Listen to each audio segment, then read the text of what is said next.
Dieses zu veräußernde Vierzimmer-Reihenmittelhaus steht in Spanien. Es hat 3 Schlafzimmer, ein Badezimmer und eine Gästetoilette.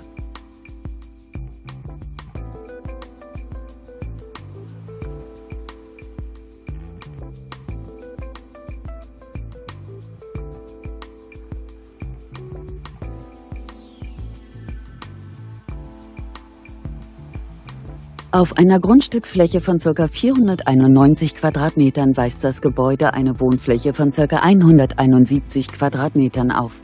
Das Objekt hat einen Kaufpreis von 298.000 €. JHO Immobilien steht Ihnen gerne für Fragen zur Verfügung.